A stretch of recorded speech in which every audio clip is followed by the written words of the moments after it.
Okay, Bismillahirrahmanirrahim.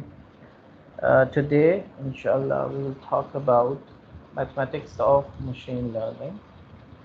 तो जो हमारी आउटलाइन है आज की टॉक की, जो टॉपिक्स हैं जिस पे हम बात करेंगे, decision trees, perceptron, neural network based model है। परसेप्ट्रॉन जो है बेसिकली इसकी एक्सटेंशन है न्यूरल नेटवर्क। तो न्यूरल नेटवर्क तो हम इंशाल्लाह डीप लर्निंग में पढ़ेंगे, हम परसेप्ट्रॉन पे थोड़ी सी गुफ्तगू फरमाएंगे। दैन प्रिंसिपल कंपोनेंट एनालिसिस जो कि डायमेंशनैलिटी रिडक्शन के लिए इस्तेमाल होती है, और क्लस्टरिंग जो कि एक अनसुपरवाइज्ड लर्निंग एल्गोरिथम है। तो इन चार टॉपिक्स पे आज हम गुफ्तगू फरमाएंगे। तो डिसीजन ट्रीज क्या होते हैं? डिसीजन ट्रीज जो है, they are tree like models. Tree होता है जिसमें आप हर स्टेप पे कुछ क्वेश्चन करते हैं अबाउट अ स्पेसिफिक फीचर, और उसकी बेस के ऊपर आप डिसाइड करते हैं कि फर्दर क्या करना है, नेक्स्ट स्टेप क्या होगा। तो जैसे भी हम एग्जांपल देखेंगे, decision trees are learn, actually हम इसको लर्न करते हैं। हम जो है अपने डेटा सेट को रिकर्सिवली स्प्लिट करते हैं ट्रेनिंग इंस्टेंसेस की बेस के ऊपर। जो है हमारा जो है डेटा सेट स्प्लिट हो रहा होता है, और बेस्ड ऑन सर्टेन डिसीशंस जो कि अभी हम देखेंगे। और हर डिसीजन के ऊपर जो है या तो लेफ़्ट पे जाएगा या राइट पे जाएगा। लेफ़्ट पे अलग क्वेश्चन पे शुरू हो जाएंगे, set of question, right side पे अलग क्वेश्चन शुरू हो जाएंगे, और ये प्रोसेस रिपीट होता रहेगा, क्वेश्चंस पूछते जाएंगे, और फाइनली जो है आपके पास लीव्स आ जाएंगी जहाँ पे जो है पर्टिकुलर कैटेगरी होगी, या अगर आप रिग्रेशन कर रहे हैं तो वैल्यू होगी। ठीक है, तो अभी हम देखते हैं इसको किस तरीके से जो है डिसीजन ट्री हम अपने डेटा की बेस के ऊपर बना सकते हैं। तो हर स्टेप पे जो है आपने एक क्वेश्चन पूछना है, और उसके आंसर जो है उसकी बेस पे जो है फिर फर्दर स्टेप्स फॉलो होते हैं। तो नॉर्मली जब आप क्लासिफिकेशन कर रहे होते हैं तो आपकी जो लीफ नोड होती है उसके ऊपर कैटेगरी होती है कि कौन सी कैटेगरी को फॉलो करना है, और जब रिग्रेशन कर रहे होते हैं और रिग्रेशन में जो है लीव नोड पे जो वैल्यूज़ आ रही हैं उनको एवरेज आउट करके जो है आप मालूम करते हैं कि फाइनल आंसर क्या होगा। तो डिसीजन ट्री डेटा की बुनियाद पे बनाना, दैट इज़ डॉन्टिंग टास्क। ठीक है, इसको जो है बाकायदा मैथमेटिक्स है जिसको फॉलो करते हुए जो है हम डिसीजन ट्री कंस्ट्रक्ट कर सकते हैं डेटा की बुनियाद के ऊपर। तो हम अभी बनाएंगे इंशाल्लाह। तो लेट सपोज हम एक एल्गोरिथम है जिसको कहते हैं ID3, आइट्रेटिव डिकोटोमाइजर 3। ये बड़ा मशहूर एल्गोरिथम है ID3, जो कि सेकेंड लर्न वगैरह में भी इस्तेमाल किया जाता है, जिसकी मदद से हम जो है क्लासिफिकेशन परफॉर्म करेंगे। लेट सपोज हमें क्लासिफाई करना है कि जो हमारे पास डेटा है उसकी बुनियाद के ऊपर ये कैट है या डॉग। ठीक है, आपको कैट वर्सेस डॉग की क्लासिफिकेशन करनी है। तो अभी हम इस पर बात करते हैं। मेरा ख्याल है 5 से 10 मिनट का ब्रेक लेते हैं, नमाज़ पढ़ लेते हैं।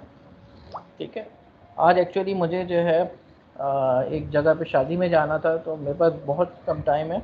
तो इस वजह से मैंने बोला कि 6:30 पे क्लास स्टार्ट कर देते ताकि 8:30 पे हम एंड कर देंगे। ठीक है, तो डेट्स वाई। तो ओके सर। ठीक है, तो 10 मिनट का ब्रेक लेते हैं। Thank you. 10 मिनट का ब्रेक लेते हैं, और जो है उसके बाद हम कंटिन्यू करेंगे।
Okay, my dear students, should we start? या थोड़ा वेट कर लें 2-3 मिनट?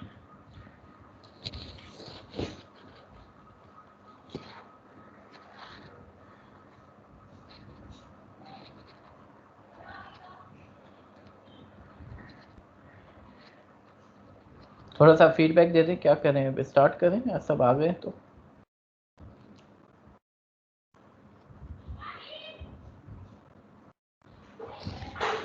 सर काफी लोग आ गए हैं वैसे। आ गए, स्टार्ट करें। अस्सलाम वालेकुम सर। वालेकुम सलाम। सर ये डिसीजन ट्री जो है वो हम प्रैक्टिकली कब इसको करेंगे?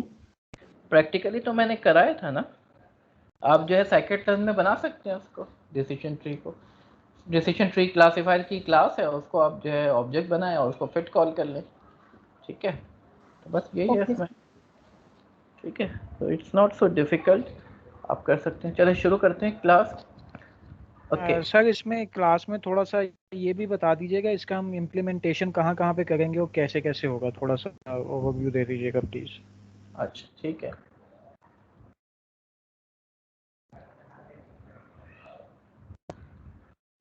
ओके माय डियर स्टूडेंट्स, थोड़ा सा जो है डिसीजन ट्री जो है हम पढ़ लेते हैं और हम जो है इसको कोशिश करेंगे कि हम कुछ ट्रेनिंग डेटा के ऊपर जो है अपना डिसीजन ट्री बनाएं, ठीक है? तो a very popular algorithm called iterative dichotomizer 3 यानी ID3, रॉस क्विंडलन ने जो है फर्स्ट टाइम जो है इसको प्रपोज किया था और इसको साइकिट-लर्न में भी जो है ID3 को ही इस्तेमाल किया जाता है डिसीजन ट्री बनाने के लिए। तो डिसीजन ट्री जो है it could be used anywhere where you require prediction or classification.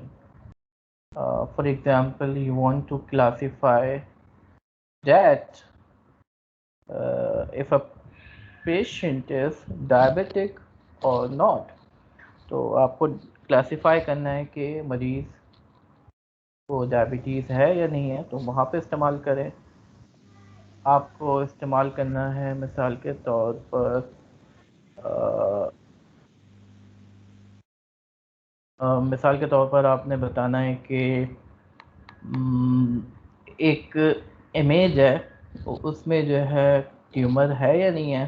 For example आपके ब्रेन का स्कैन है, उसकी बेस पे आपने क्लासीफाई करना है। तो हर तरह के एल्गोरिथम में आप कोई भी क्लासीफायर इस्तेमाल कर सकते हैं। जो हमने इतने सारे क्लासीफायर्स पढ़े, you could use decision trees, you can use SVM को इस्तेमाल कर ले, डिसीजन ट्री को इस्तेमाल कर ले। तो ये डिफरेंट जो है एल्गोरिथम मौजूद हैं, इनमें से कोई भी इस्तेमाल कर सकते हैं। कुछ एल्गोरिथम किसी स्पेसिफिक सिनेरियो में अच्छे रिजल्ट देंगे, कुछ एल्गोरिथम दूसरे सिनेरियोज में अच्छे रिजल्ट देंगे।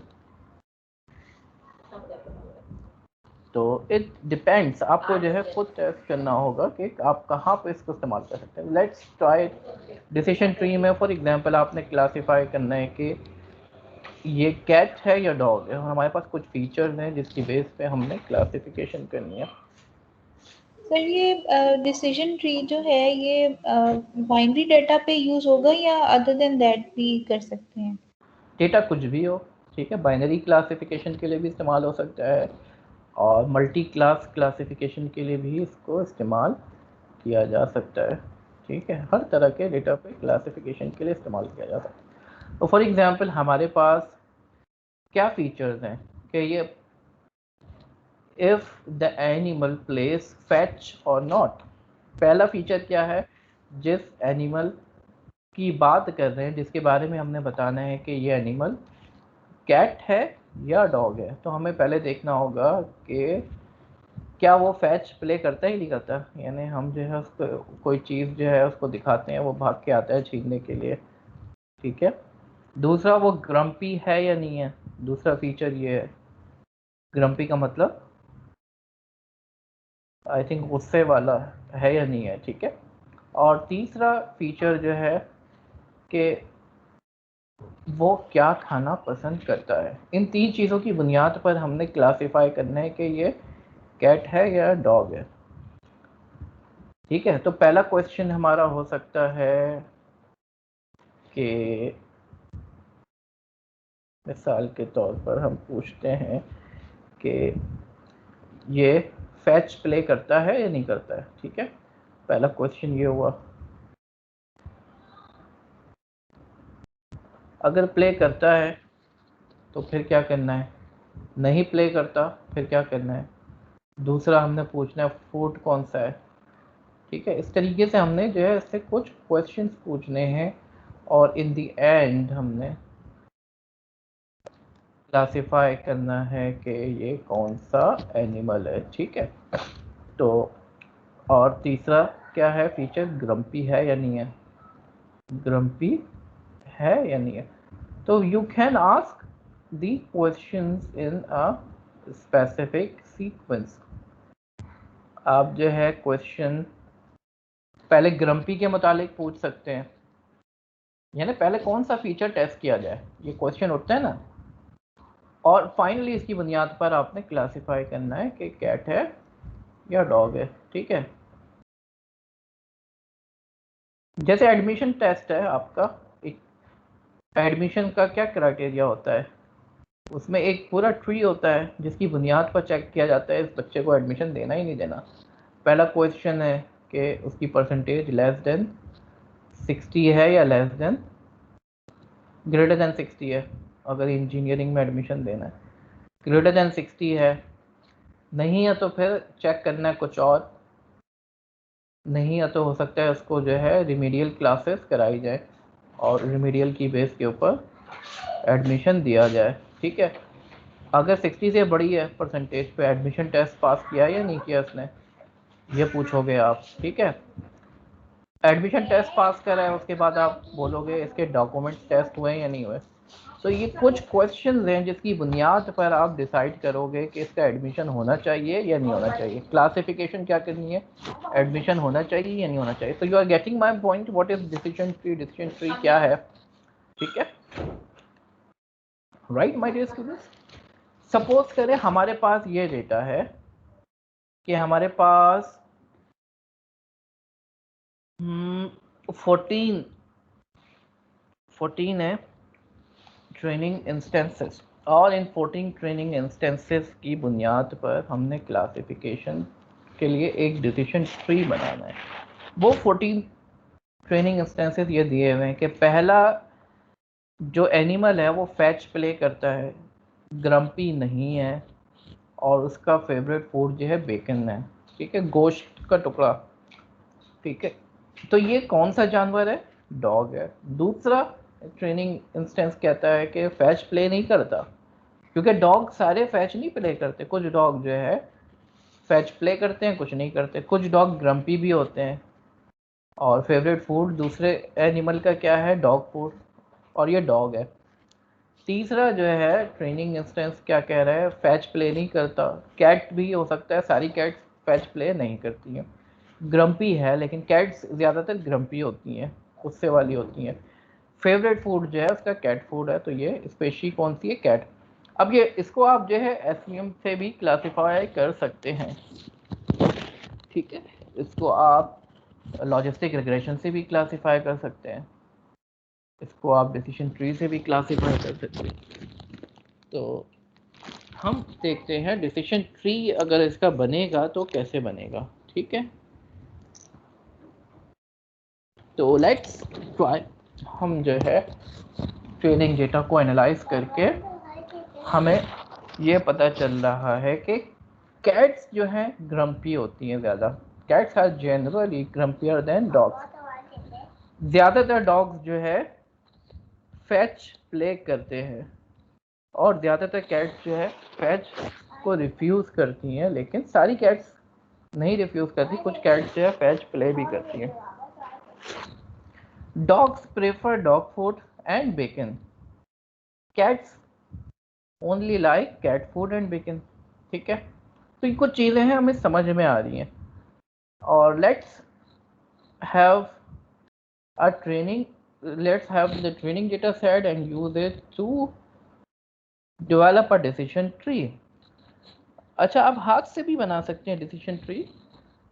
सोच विचार के बाद आपको अंदाज़ा हो जाएगा कि हम जो है डिसीजन ट्री में क्या चीज़ें कहाँ टेस्ट करेंगे, ठीक है। लेकिन मैनुअली बनाना कितना टीडियस काम है।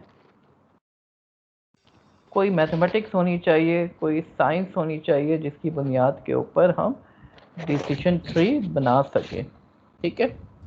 Sir sorry to interrupt sir, काफ़ी कंफ्यूजन्स रहती हैं कि लाइक डिसीजन ट्री किस डाटा पे एप्लीकेबल होगा, इसकी आगे कंफ्यूजन्स मेरे माइंड में रहती हैं।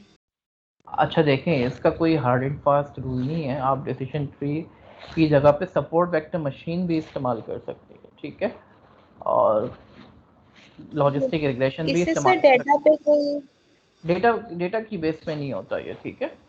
तो जी sir. any type of decision tree can be used, any type of support vector machine और logistic regression, linear regression, कुछ भी आप इस्तेमाल कर सकते हैं। there is no hard and fast rule, ठीक है। तो सर ये डाटा आप पे डेटा से अंदाज़ा नहीं होता। आपको जो है उसको जब आप रन करके देखेंगे ना, जब आउटपुट आएगा उसकी बुनियाद पे आप कह सकते हैं कि इस पर्टिकुलर डेटा सेट के ऊपर डिसीजन ट्री बेहतर परफॉर्म कर रहा है। For most of the cases SVM जो है हमें बहुत अच्छे रिजल्ट देता है, ठीक है। तो let's develop a decision tree. तो आप लोगों ने कसौटी गेम खेला होगा, 20 क्वेश्चन। जी, डिसीजन ट्री कहाँ पे यूज कर सकते हैं डेटा साइंस के अलावा? आपकी देखिए डिसीजन ट्री हो या कोई भी क्लासिफायर हो, it could be tested on any type of data, ठीक है। कोई स्पेसिफिक सिचुएशन नहीं है कि यहाँ पर डिसीजन ट्री काम करेगा या यहाँ पे कोई और क्लासिफायर काम करेगा। For most of the cases SVM आपको अच्छे रिजल्ट देते हैं। डिसीजन ट्री पे हमारे पास एक टेक्निक और होती है जिसको हम कहते हैं इंसेम्बल ऑफ क्लासिफायर या रैंडम फॉरेस्ट, जिसमें हम कई डिसीजन ट्रीज को ट्रेन करते हैं और उनके आउटपुट को कंबाइन करते हैं। यानी अगर कई जो है लोगों की राय ले ली जाए तो आपके पास आउटपुट अच्छा आना चाहिए। तो इसी तरीके से कई क्लासीफायर्स हैं, उनकी राय ले ली जाए, उन सब से बोला जाए क्लासीफाई करो और फाइनली उनको कंबाइन कर दो, तो हमें एक अच्छा रिजल्ट मिल सकता है, ठीक है। तो टॉपिक पे आते हैं दोबारा। कसौटी आप लोगों ने खेला होगा, 20 क्वेश्चन वाला गेम, जिसके अंदर आप किसी पर्सनैलिटी को आप जो है जज करते हैं या किसी लोकेशन को जज करते हैं, किसी किताब को जज करते हैं, किसी भी चीज़ को आपने जो है बूझना होता है, ठीक है। बुनियाद क्या होती है आपकी, कुछ सवालात पूछते हैं, उसके बाद आप जवाब देते हैं। तो हमारा जो सबसे इम्पोर्टेंट यहाँ पे क्वेश्चन होता है कि हम किस वेरिएबल को पहले टेस्ट करें। हम पहले ये चेक करें कि डॉग ग्रम्पी है या नहीं है एनिमल, क्योंकि डॉग जो है ज़्यादातर ग्रम्पी नहीं होते, कैट्स ग्रम्पी होती हैं। हम ये भी टेस्ट कर सकते हैं कि फेवरेट फूड कौन सा है, ठीक है। उसके बाद जो है हमारे पास देखें, हर क्वेश्चन के बाद जो है हमारा डेटा सेट जो है 2 हिस्सों में टूट जाएगा, ठीक है। तो हमें ये देखना है कि कहाँ पे हमें इंफॉर्मेशन गेन ज़्यादा मिल रहा है, ठीक है। तो उसके लिए हमारे पास एक टॉपिक होता है जिसको एंट्रोपी कहते हैं, ठीक है। हम चाहेंगे कि हमारी अनसर्टेनिटी कम होती जाए, ठीक है। हर क्वेश्चन के बाद हमारी एंट्रोपी का जो गेन है, इंफॉर्मेशन गेन है, या एंट्रोपी में जो चेंज आ रहा है वो जो है हर क्वेश्चन के बाद ज़्यादा मिल रहा हमें, ठीक है। तो ये अनसर्टेनिटी को हम एंट्रोपी कहते हैं। और किसी वेरिएबल में कितनी अनसर्टेनिटी है उसको हम मेजर करेंगे। इसको मेजर करने का एक फॉर्मूला है, जो फॉर्मूला यहाँ पे लिखा हुआ है, तो ये फॉर्मूला आप हमेशा यूज़ करेंगे एंट्रोपी मेजर करने के लिए। तो पी एक्स यानी प्रोबेबिलिटी ऑफ एक्स और लॉग ऑफ पी एक्स यानी पी एक्स जो प्रोबेबिलिटी है एक्स की, उसका लॉगरिथम जो है उसको मल्टीप्लाई करते हैं प्रोबेबिलिटी के साथ। और ये जितनी भी आपके पास वेरिएबल्स हैं या सिनेरियोज हैं, पॉसिबल आउटकम्स हैं, उनको आपने ऐड करना है। ये जो साइन है, this sign is called sir आपकी आवाज बंद हो गई है। This sign is called summation. आवाज आ रही है students? Clear? Hello? Yes sir, आ रही है, वॉइस आ रही है आपकी। आवाज क्लियर आ रही है? ठीक है, थैंक यू। तो ये जो चीज़ है ना, इसको समेशन कहते हैं, ठीक है। तो अभी हम देखेंगे एंट्रोपी कैसे कैलकुलेट करेंगे। और ये जो है लॉगरिथम है, लॉगरिथम का बेस नॉर्मली हमारे पास 2 होता है, ठीक है। तो अभी हम जो है इसको इस्तेमाल करते हुए एंट्रोपी कैलकुलेट करने की कोशिश करते हैं। तो फॉर एग्जांपल आपने एक सिक्का हवा में उछाला। जब आप सिक्का हवा में उछालेंगे तो आपके पास या तो हेड आएगा या टेल आएगा, ठीक है। हेड आने की क्या प्रोबेबिलिटी है? हम पढ़ चुके हैं ना प्रोबेबिलिटी। तो हमारे पास या तो हेड आएगा या टेल आएगा, 2 पॉसिबिलिटीज हैं। और उसमें से हेड आने की प्रोबेबिलिटी कैसे निकलेगी? हेड कितनी दफ़ा आया? 1 टाइम्स हेड आया, तो 1/2। 1/2, ठीक है ना। मैं कैलकुलेट करके भी दिखा देता हूँ। 1 दफ़ा हेड आ सकता है और टोटल जो चांसेस हैं 2 है, तो 2 में से एक बार हेड आ सकता है, तो 1/2 यानी 0.5। इसी तरीके से टेल आने की प्रोबेबिलिटी क्या है? वो भी 1/2 है। तो टोटल एंट्रोपी क्या हुई कॉइन को टॉस करने की? हेड आने की प्रोबेबिलिटी और log of 0.5, 1 total. 0.5 log of, ये टेल आने की, ये टेल है, ये हेड है, ठीक है। तो हेड आने की प्रोबेबिलिटी को लॉग ऑफ हेड आने की प्रोबेबिलिटी से मल्टीप्लाई कर दिया। इसी तरीके से टेल आने की probability log of probability of tail, ठीक है। तो ये टोटल जो है फिर ऐड हो जाएगा और माइनस का साइन है, क्योंकि फॉर्मूले में माइनस का साइन है, ठीक है। क्योंकि उसमें सर, प्रोबेबिलिटी जो है 1 से कम ही होगी तो जो लॉग आएगा वो माइनस में आएगा, तो ये 1 हो जाएगा टोटल। जी बोलिए। सर जो एंट्रोपी है ये हम बाइनरी डाटा पे यूज करेंगे, जैसे आपने यहाँ पर बताया हेड एंड टेल, तो ये 2 आउटकम्स है ना, मतलब नहीं, अभी डेफिनेशन। ज़्यादा पे भी करेंगे, अभी हम ज़्यादा पे भी कर सकते हैं, ठीक है। फॉर्मूला तो सेम रहेगा, ठीक है। राइट। जितनी भी प्रोबेबिलिटीज है सब पे कर सकते हैं, ठीक है। Okay sir. अब कॉइन को 2 दफ़ा उछाला जाए तो हमारे पास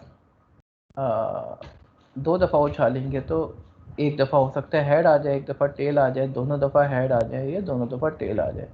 4 प्रोबेबिलिटीज़ हैं हमारे पास, ठीक है।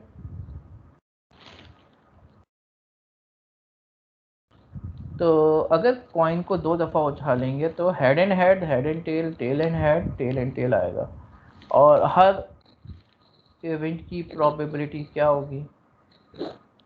आप लोगों को पता है, हर इवेंट की प्रोबेबिलिटी 0.25 होगी। कि पहली दफ़ा हेड आया और दूसरी दफ़ा भी हेड आया, तो 1/2 इंटू 1/2 कितना हो गया? 1/4 या 0.25, ठीक है। तो हमारे पास 4 पॉसिबिलिटीज़ हैं। पहली दफ़ा हेड आने की प्रोबेबिलिटी 1/2 है, क्योंकि पहली दफ़ा हेड भी आ सकता है, पहली दफ़ा टेल भी आ सकता है। दूसरी दफ़ा हेड आने की प्रोबेबिलिटी 1/2। तो दोनों दफ़ा हेड आने की प्रोबेबिलिटी क्या होगी? इसको मल्टीप्लाई कर देंगे तो 1/4, ठीक है। तो जब भी हमें जो है 2 इवेंट हैं उनके एक साथ होने की प्रोबेबिलिटी निकालनी हो तो इंडिविजुअल प्रोबेबिलिटी को मल्टीप्लाई कर देते हैं, ठीक है स्टूडेंट्स। ये बात समझ में आ रही है? अगर ये बात समझ में नहीं आ रही है तो पूछ लें। 2 इवेंट्स हैं हमारे पास और दोनों जो हैं हमें देखना है कि ये एक साथ होंगे तो क्या प्रोबेबिलिटी होगी इनकी। तो इसको मल्टीप्लाई कर देंगे। इसी तरीके से पहले हेड आ जाए बाद में टेल आ जाए तो उसकी प्रोबेबिलिटी भी 1/4। तो ये टोटल जो है एंट्रोपी क्या बनेगी,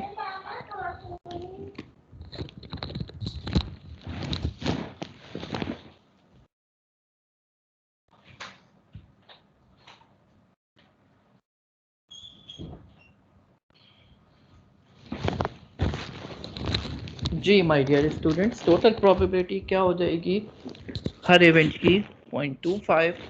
और एंट्रोपी क्या बनेगी, एंट्रोपी निकालने के लिए आप जो है नीचे फॉर्मूला देख सकते हैं। 0.25 लॉग 0.25, 0.25 लॉग 0.25, ये सब जमा होंगे और ये 2 आ जाएगा। ठीक है,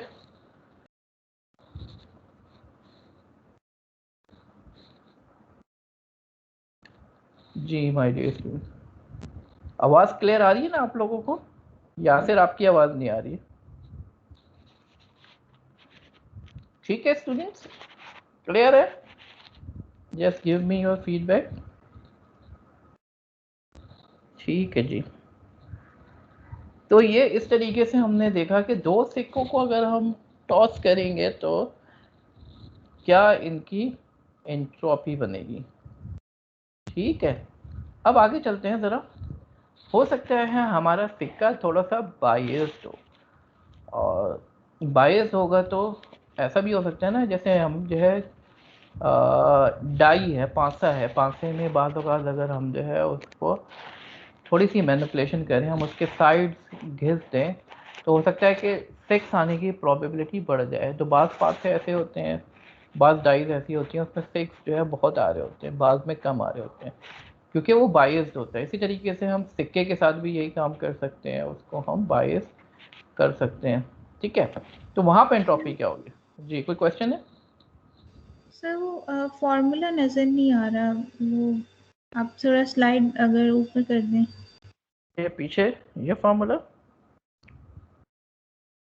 ठीक है। Yes sir.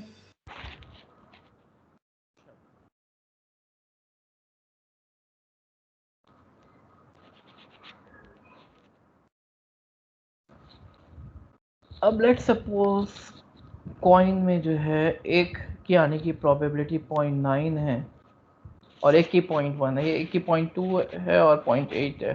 ठीक है, ये फॉर्मूले में थोड़ी सी गलती है, एक बुक से लिया मैंने ये।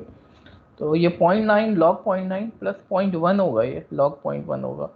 इसको सॉल्व करेंगे तो क्या एंट्रोपी बनेगी 0.72। तो पूरी टोटल एंट्रोपी 1 नहीं आ रही है। ठीक है, क्योंकि हमारा कॉइन जो है अनफेयर है। ठीक है, अब हमारा सिनेरियो जो है उस केस में एंट्रोपी क्या होगी टॉप पे। अगर कैट और डॉग के इंस्टेंसेस बराबर हों, बायसनेस का मतलब अंबर ये है कि उसमें दोनों इवेंट के चांसेस बराबर नहीं है। एक सिक्के को नॉर्मली उछालते हैं तो जितना चांस हेड आने का होता है उतना ही चांस टेल आने का भी होता है, लेकिन अगर आप सिक्के को इस तरीके से बनाएं कि उसमें ज़्यादा चांसेस हेड आने के हैं, कम चांसेस टेल आने के हैं, तो हमारा सिक्का जो है थोड़ा सा बायस्ड है, किसी एक यानी किसी एक सिनेरियो की वो साइड ले रहा है। ठीक है, जानिबदार हो गया वो। ठीक है, तो फर्ज करें हमारे पास कैट और डॉग बराबर हैं तो एंट्रोपी जो है 1 होगी। ठीक है, लेकिन यहाँ पर हमारे पास कितने कैट हैं और कितने डॉग हैं, पीछे मैं जाता हूँ आपको दिखाता हूँ। तो हमारे पास अगर आप देखें कैट 6 हैं, डॉग 8 हैं। ठीक है, तो इसकी एंट्रोपी क्या होगी अगर आप निकालें, फॉर्मूले में पुट करें तो कैट आने की प्रोबेबिलिटी क्या होगी 6/14। टोटल 14 एनिमल्स हैं जिसमें से 6 जो है कैट है और डॉग जो है 8 है। तो 6/14 लॉग 6/14, 8/14 लॉग 8/14, तो 0.985। ठीक है, ये बात समझ में आ रही है स्टूडेंट्स? ये एंट्रोपी कैसे आई कि हमें क्लासिफाई करना हो किसी एनिमल को कि ये कैट है या डॉग है, तो हमारे पास एंट्रोपी क्या है? 0.98। ठीक है, ये बात समझ में आ रही है स्टूडेंट्स?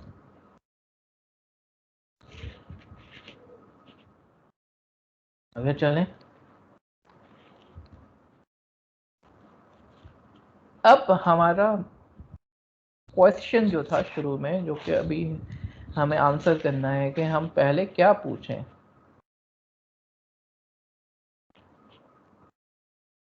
थ्री टाइम्स कहाँ है लॉग? 2 दफ़ा ही तो है ये। अच्छा, ये बुक से दिया है ना, ये बुक में थोड़ी सी गलती है, 2 दफ़ा ही है ये। ठीक है ना, 6/14 लॉग 6/14, 8/14 लॉग 8/14। ये आई एम सॉरी, ये बुक जो है ना उसमें थोड़ा सा प्रॉब्लम थी, ये ब्लॉग नहीं है। ठीक है ना, ये लॉग सेंस ही नहीं बनता उसका। ठीक है ना। अब हमारा क्वेश्चन ये है कि हम कौन सा सवाल पहले पूछें। हम ये भी पूछ सकते हैं कि ये जानवर फैच प्ले करता है या नहीं करता। ठीक है, हम ये भी पूछ सकते हैं कि ये एनिमल कौन सा फूड पसंद करता है। ठीक है, तो लेट्स सपोज हमने पूछा कि ये फैच प्ले करता है या नहीं करता। ठीक है, तो हमारे पास यस और नो 2 आंसर हैं। ठीक है, हाँ ये फैच प्ले करता है या नहीं, ये फैच प्ले नहीं करता। ठीक है, तो टॉप पे हमारे पास एंट्रोपी क्या है माय डियर स्टूडेंट? ये हमने निकाल ली थी ना पीछे, ये निकाल ली थी हमने 0.98 टॉप पे, जब कोई क्वेश्चन नहीं पूछा। अब एक क्वेश्चन पूछा है, तो अब अगर आप देखें हम पूछ सकते हैं कि ये फैच प्ले करता है या नहीं करता। ठीक है, प्ले फैच की वैल्यू 0.5 से कम है या ज़्यादा है, हमने इसको जो है नंबर की फॉर्म में लिख लिया है। तो यस और नो।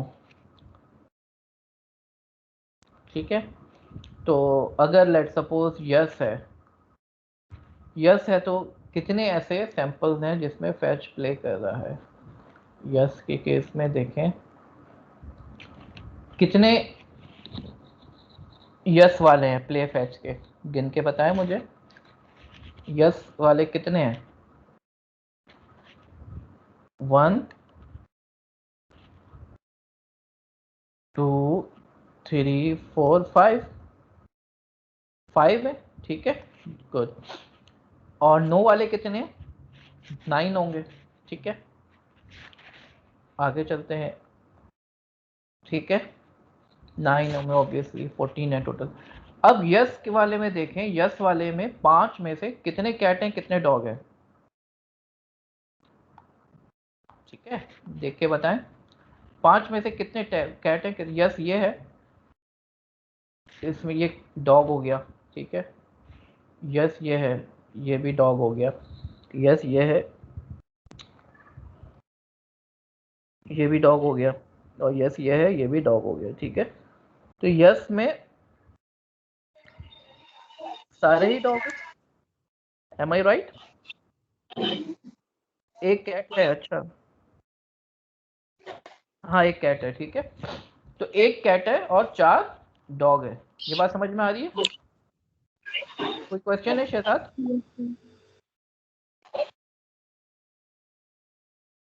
तो एंट्रोपी क्या बनेगी? एंट्रोपी निकालें अगर, एंट्रोपी निकाल सकते हैं आप लोग? तो एंट्रोपी क्या निकलेगी? यस के केस में हमारे पास ये यस है, ये यस है और ये नो है। ठीक है,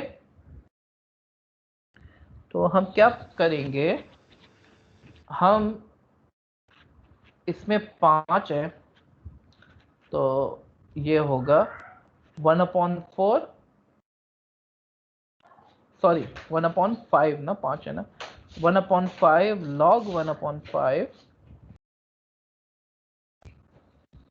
प्लस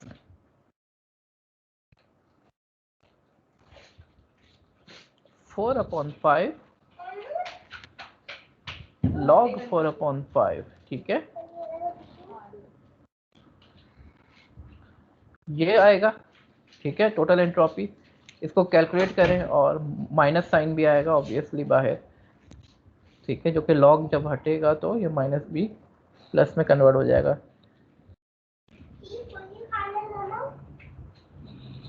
देखिए लॉग की बेस 2 इस वजह से ली है कि ये क्योंकि हम जो है बिट्स पे काम कर रहे हैं ना, कंप्यूटर सिस्टम में, तो कंप्यूटर साइंस में जब भी बात होती है ना बेस 2 की ही बात होती है, ठीक है। आ रही बात समझ में? अब इसको कैलकुलेट करेंगे,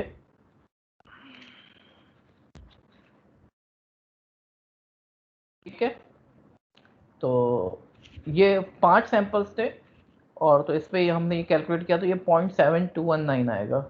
यहाँ पे 9 सैंपल्स हैं, उसमें से कैट कितने हैं, डॉग कितने हैं, तो 2/9 log 2/9 प्लस 7/9 log 7/9, ठीक है। ये बात समझ में आ गई? एक्सक्यूज मी सर, ये सैंपल्स के नीचे जो वैल्यू लिखी हुई है ये कैट एंड डॉग की है? जी जी, ये जो वैल्यू लिखी हुई है ये कितने कैट्स हैं कितने डॉग हैं, ठीक है, ये वो बता रहा है, ठीक है।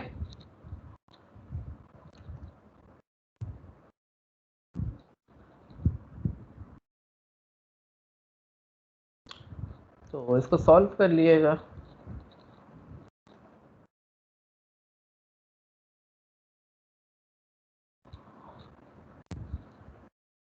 अच्छा, ये एंट्रोपी निकाल लें ना, तो एंट्रोपी में जो है लॉगरिदम जो है बेस 2 में ही लेते हैं, ठीक है। एक रीज़न जो है, क्योंकि ये तो फॉर्मूला है, इसको यूज़ करना है। एक रीज़न ये भी हो सकता है क्योंकि अभी हम बाइनरी ट्री पे काम कर रहे हैं, इस वजह से भी हो सकता है हो, ठीक है। सर अगर मल्टीपल पे कर रहे हो तो फिर लॉग 2 की जगह क्या फॉर्मूला यूज जितने करें? जितने ब्रांचेस होंगे उतने वो आ जाएंगे, ठीक है। 3 ब्रांचेस हैं तो log of that particular number आ जाएगा, ठीक है। तो अगर हम जो है ये क्वेश्चन पूछें कि फैच प्ले करना चाहिए, करता है या नहीं करता है, तो हमारे पास जो फाइनल आंसर आएगा उसमें एक लेफ्ट की एंट्रोपी आएगी 0.7642, राइट की आएगी 0.7219, ठीक है। तो ये यहाँ पे कैलकुलेट भी करके दिखा दिया है। एंट्रोपी का जनरल फार्मूला यासिर, ये मैंने पीछे बताया था ना आपको, ये फार्मूला है, ये फार्मूला है, ठीक है। px log px जितने भी पॉसिबल है उन सबका लेके ऐड कर लें और माइनस की साइन लगा दें, ठीक है। ये एंट्रोपी का फॉर्मूला है। तो हम आगे चलते हैं। तो हम अगर ये क्वेश्चन पूछें तो हम ये भी कर सकते थे, हम पहले पूछ लेते हैं कि ग्रम्पी है या नहीं है, ठीक है। ये भी पूछ सकते थे ना, हमने फैच का पूछा, हम ये भी पूछ सकते थे ग्रम्पी है या नहीं है। तो फिर हमारे पास कितने सैंपल्स लेफ्ट पे 6 आ जाते हैं जो ग्रम्पी नहीं है, और जो ग्रम्पी है वो 8 आ जाते हैं। उसमें से कैट कितने हैं, 2 कैट हैं,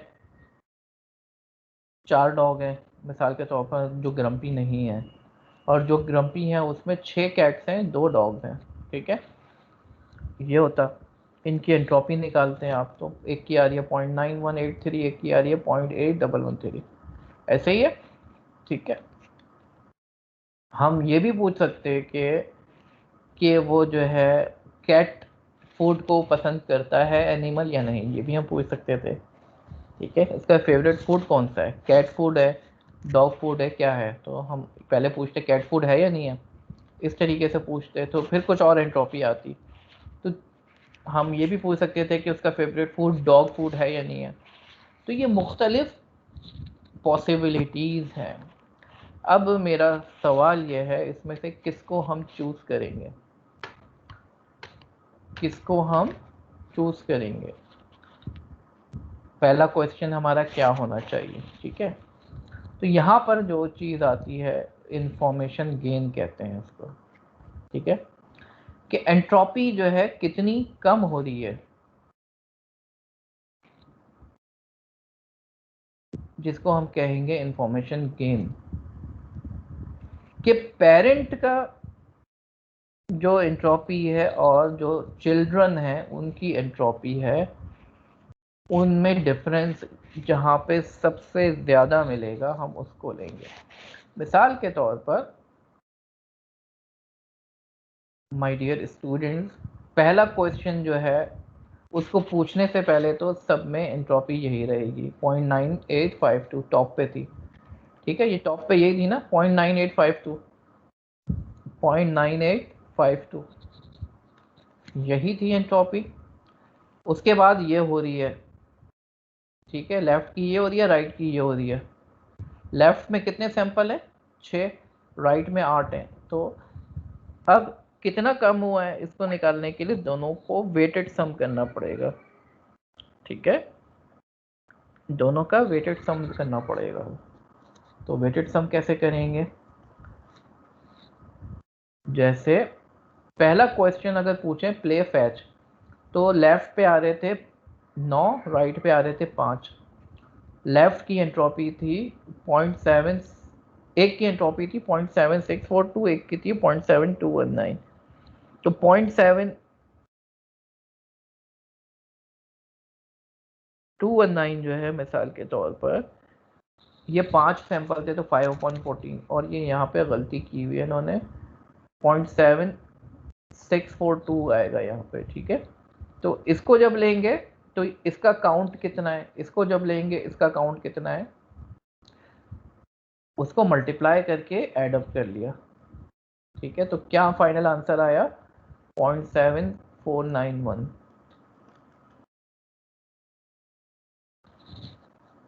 ठीक है, अच्छा, तो कितना चेंज आया, डिफरेंस निकालने, 0.9 से 0.7 हो रहा है, 0.2361।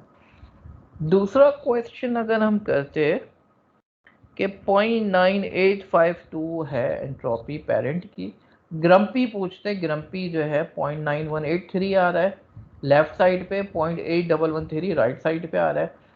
एक जो है 6 है और दूसरे के 8 हैं, तो इनका वेट निकाल लिया, 66/14 से मल्टीप्लाई कर दिया 9183 को, 0.8113 को 8/14 से मल्टीप्लाई कर दिया, मल्टीप्लाई करके ऐड कर दिया, फाइनल वैल्यू बनी 0.857। तो डिफरेंस कितना आया? 0.9852 से 0.857 हो गया, तो 0.12 का डिफरेंस आया। इस तरीके से सारी सिनेरियोज को हम देखेंगे।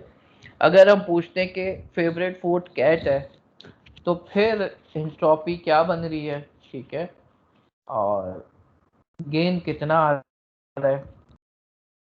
Right my dear students? Sir इधर एवरेज की जगह कोई और सेंट्रल मेजर्स ऑफ टेंडेंसी नहीं हम यूज कर सकते, जैसे वेरिएंस या कुछ और? नहीं, वेरिएंस तो सेंट्रल टेंडेंसी नहीं है ना, या तो ये मीन है ना, एवरेज है, weighted average, that is the best one. और क्योंकि दो ही वैल्यूज हैं इसमें, मीडियन या मॉड तो यूज नहीं कर सकते। ठीक है, राइट सर। मीडियन दो वैल्यूज में क्या यूज करेंगे। ठीक है, तो क्या डिसाइड हुआ यहाँ पे देखते हुए, कौन सा सवाल हमें पहले पूछना चाहिए जहाँ पे इंफॉर्मेशन गेन सबसे ज्यादा आ रहा है। ठीक है, यानी 0.5216। तो पहला क्वेश्चन होना चाहिए कैट फूड का। पहला क्वेश्चन क्या होना चाहिए? Favourite food cat food. ठीक है, पहला क्वेश्चन तो ये हो गया। पहला क्वेश्चन पूछने के बाद हमारे पास लेफ्ट पे कितने बचे और राइट पे कितने बचे, अभी हम देखते हैं। अब हम क्या करेंगे, अगले क्वेश्चन पे आते हैं। ठीक है, अब इस क्वेश्चन में देखें स्टूडेंट्स,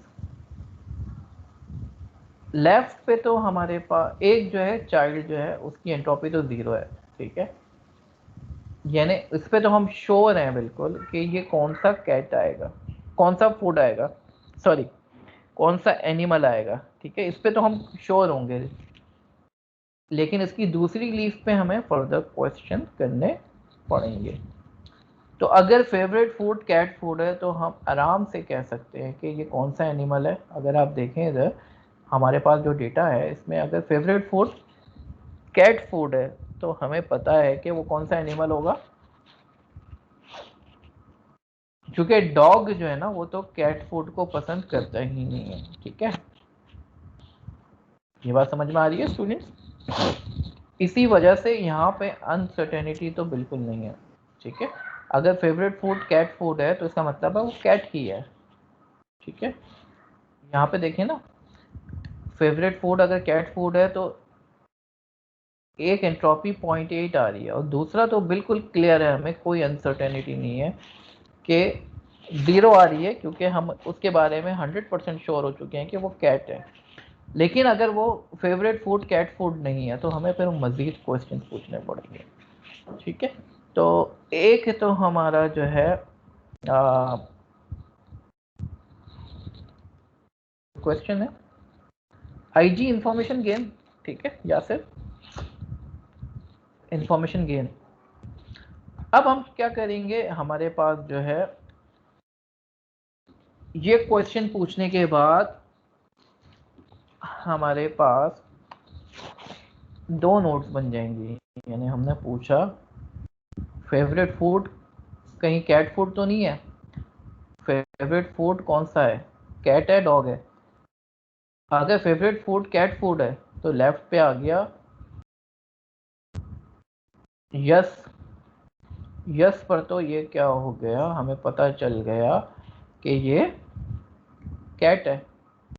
अगर फेवरेट फूड डॉग है या कोई और है, कैट फूड नहीं है, तो फिर हमें यहाँ पे मज़ीद क्वेश्चन पूछने पड़ेंगे। अब हमारे पास क्या क्वेश्चन बचे? ठीक है, ये पहला सवाल तो हो गया कि फेवरेट फूड कौन सा है। अब क्या क्वेश्चन बचे स्टूडेंट्स? हम ग्रम्पी का पूछ सकते हैं, हम पूछ सकते हैं कि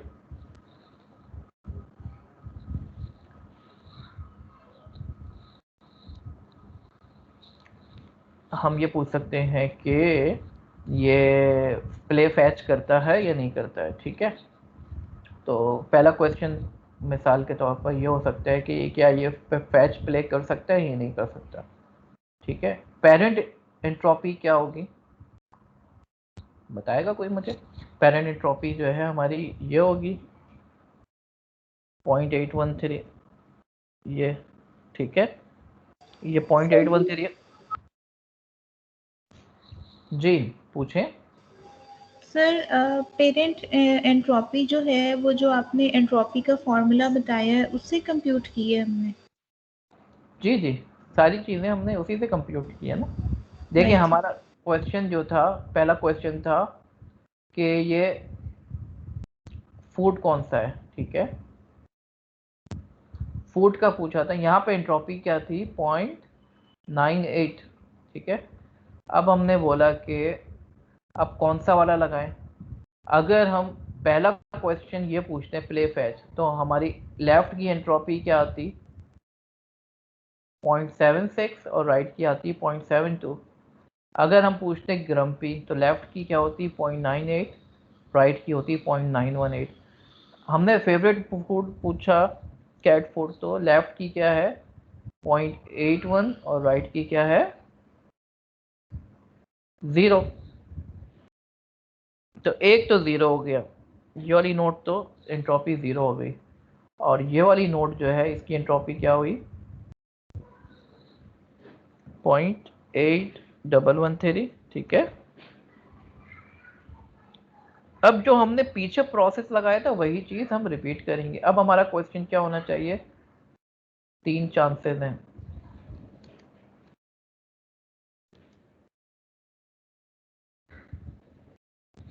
चाइल्ड एंट्रोपी कैसे दी है, चाइल्ड एंट्रोपी का फॉर्मूला ये था ना, या फिर आप लेट आए हैं शायद। देखिए चाइल्ड एंट्रोपी कैसे निकाली थी हमने, यहाँ पे मैंने बताया था ना कि आपके पास 14 सैंपल हैं, आपने पूछा ग्रम्पी है या नहीं है, ग्रम्पी नहीं है, तो ग्रम्पी ना होने वाले कितने सैंपल्स हैं हमारे पास, यहाँ पे ग्रम्पी नहीं आ रहा। ये पीछे देखें, अगर ये सैंपल है इसमें ग्रम्पी कितने हैं और नॉट ग्रम्पी कितने हैं, मुझे बताएं। बताइए ग्रम्पी कितने हैं?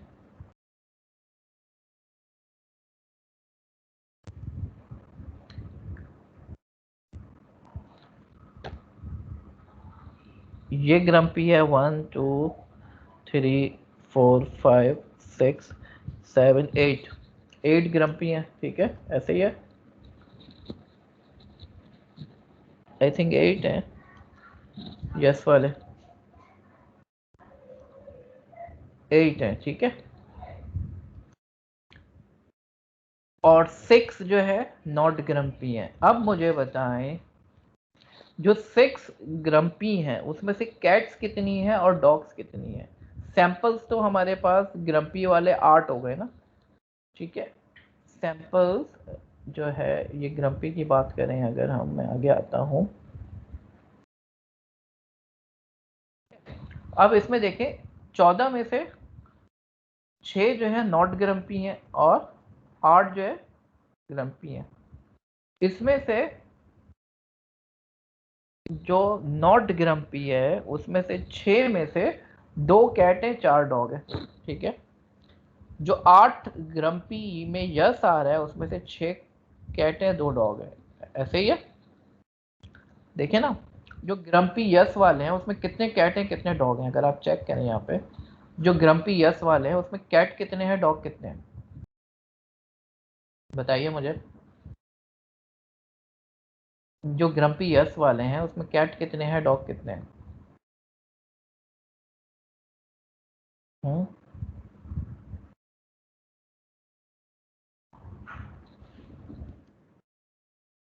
6 5 कैट्स हैं। अच्छा देख लेते हैं, मैंने काउंट नहीं किए। ग्रम्पी यस वाले हैं उसमें ये 2 कैट हो गई और ये 3 कैट हो गई, 4 कैट हो गई, 5 कैट हो गई, ठीक है। 5 कैट्स हैं, ठीक है, 5 कैट्स हैं और 1 डॉग है 6 में से। नहीं 1 नहीं 3 डॉग में होंगे, 8 है ना टोटल। यस वाले ग्रम्पी यस वाले कितने 8 हैं आई थिंक।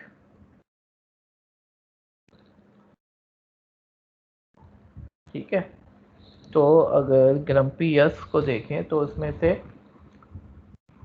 डॉग कितने, एक ये है और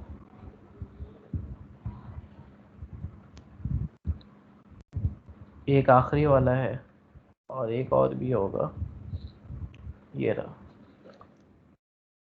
6 कैट्स हैं 2 डॉग्स हैं, अच्छा ठीक है चले। 6 कैट्स हैं 2 डॉग्स हैं, 8 पूरे हो गए ना। तो अब आप क्या करेंगे, तो ये समझ में आया ये आया कैसे? तो मैं अगर इधर जाऊं इस क्वेश्चन में, ये पेरेंट की एंट्रोपी तो निकाल ली थी आपने, ठीक है। चाइल्ड की कैसे निकली है?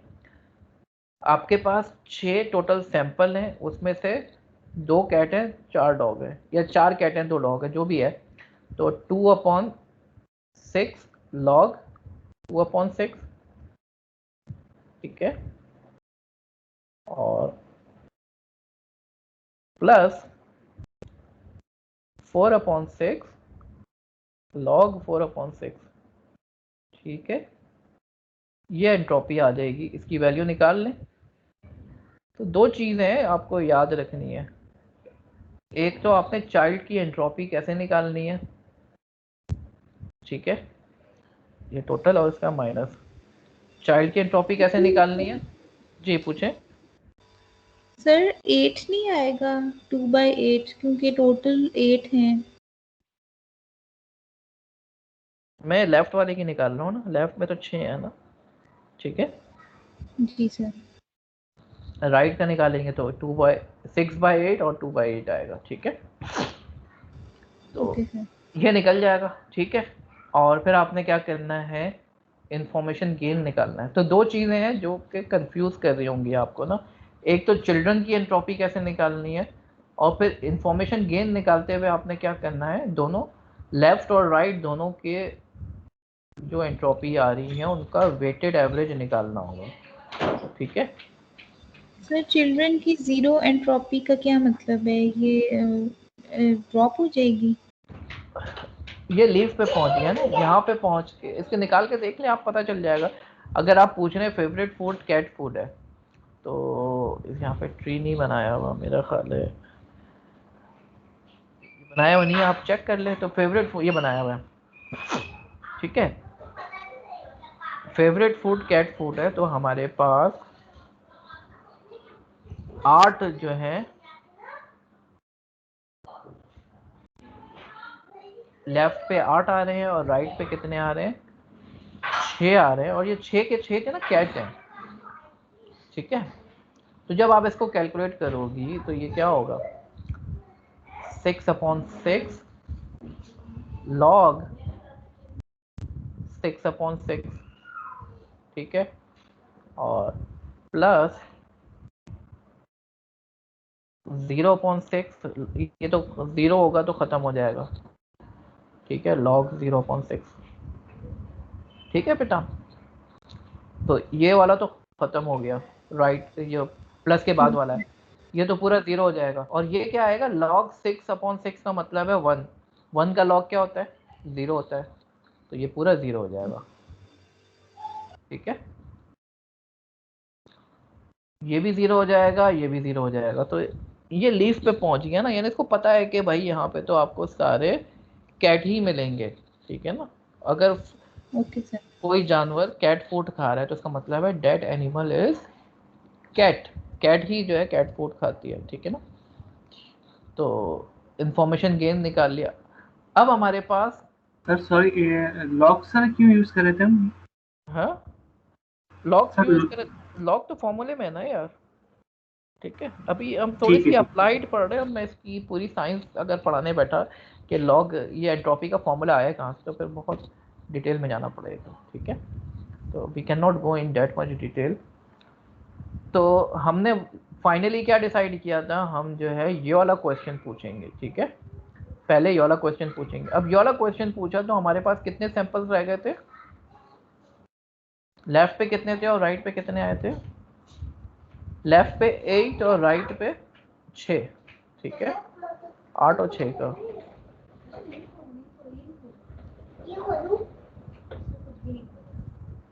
हाँ, इंफॉर्मेशन गेन का फॉर्मूला गिवन है ना, ठीक है। अब मैं क्या कर रहा हूँ, देखें यहाँ पर जो है अब 8 बज गए, 6 का तो डिसाइड हो गया ना, 6 ट्रेनिंग डेटा है, 6 का तो राइट पे चला गया, ठीक है। यहाँ पे 6 चले गए जिनके बारे में हम श्योर हैं कि ये सारे कैट हैं। अब यहाँ पे बच गए 8, ठीक है, कितने बच गए, 8। अब इन 8 का हमने डिसाइड करना है, तो इन 8 के बारे में अगर मैं निकालने बैठूं, पहला क्वेश्चन पूछूं मैं कि फैच प्ले कर रहा है या नहीं कर रहा, ठीक है।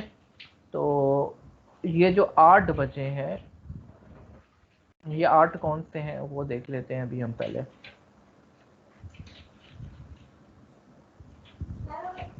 ये 8 वो हैं जो कि कैट फूड नहीं खा रहे, ठीक है। तो ये जो 8 हैं जो कैट फूड नहीं खा रहे, मैं डेटा पे आ जाता हूँ दोबारा। ये 8 जो है जो कैट फूड नहीं खा रहे, जो कैट फूड खा रहे हैं उनको तो हम हटा देते हैं, ठीक है। तो ये हटा देते हैं, ये हट जाएगा, ठीक है। और कौन सा हट जाएगा, ये वाला हट जाएगा, ये वाला हट जाएगा। अच्छा, मैं इसको थोड़ा सा क्लीन कर दूं पहले, ठीक है। तो आ जाते हैं इसके ऊपर। देखिए, अब कैट फूड जो खा रहे हैं उसके बारे में तो हमने बात ही नहीं करनी है, ठीक है, वो तो डिसाइड हो गया। ये डेटा हटा दिया, ये हटा दिया, इसको हटा दिया, ठीक है, इसको हटा दिया, इसको हटा दिया, इसको हटा दिया। अब हमारे पास 8 बज गए। अब हम अगर क्वेश्चन पूछते हैं इन 8 के मुतालिक कि ये फैच प्ले कर रहा है या नहीं कर रहा, तो फैच प्ले में यस वाले कितने रह गए 8 में से, ठीक है। अब बाकी डेटा की बात नहीं हो रही है, 8 की बात हो रही है, ठीक है स्टूडेंट्स। अब मुझे बताएं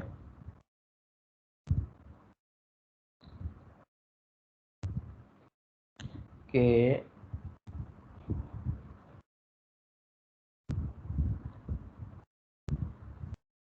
ये जो 8 बचे हैं एक पहला, दूसरा, चौथा, छठा, 8वां, 10वां, 11वां और 14वां। इसमें से प्ले फैच वाले कितने हैं? सोचें आराम से, बताएं मुझे प्ले फैच वाले कितने हैं।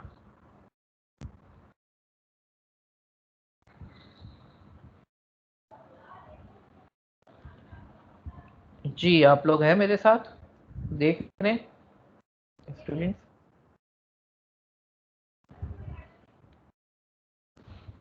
प्ले फैच वाले कितने आ रहे हैं? कोई किसी ने कैलकुलेट किया? 3, मोना ने बताया 3। तो देख लेते हैं।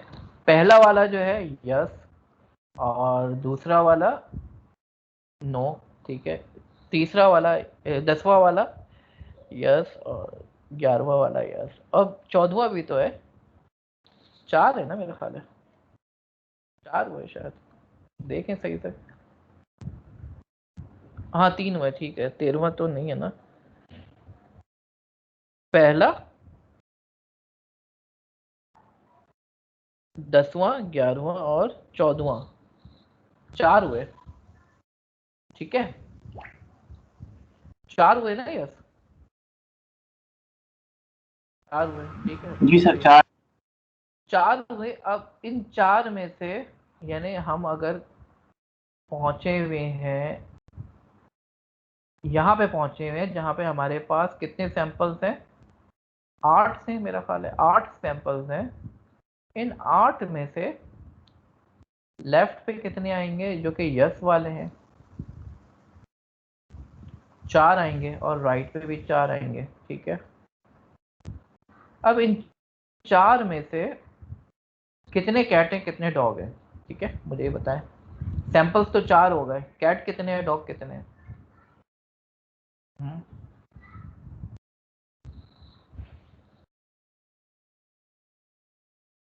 कितने कैट हैं? जैसे ये जो है यस है, तो इसमें डॉग 1 आ गया, और यस में डॉग 2 आ गया, यस में डॉग 3 आ गया, इसमें सारे ही डॉग हैं, ठीक है।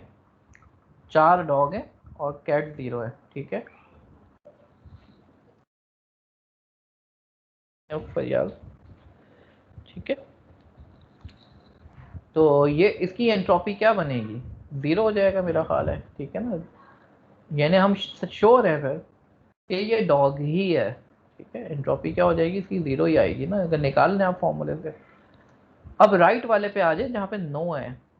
नो में कितने डॉग हैं, कितने कैट हैं? एक डॉग ये हो गया, एक कैट हो गया, दूसरा कैट हो गया, तीसरा कैट हो गया, 3 कैट हैं और एक डॉग है, आई थिंक ऐसे ही है ना। कैट है, एक डॉग है, मेरा ख्याल है 4 ही है ना। तो एक ये हो गया डॉग, एक कैट ये हो गया, एक कैट ये हो गया, और डॉग है। अच्छा हाँ ठीक है, 2 डॉग है 2 कैट है, ऐसे ही है, ठीक है। तो 2 डॉग्स और 2 कैट्स, ठीक है।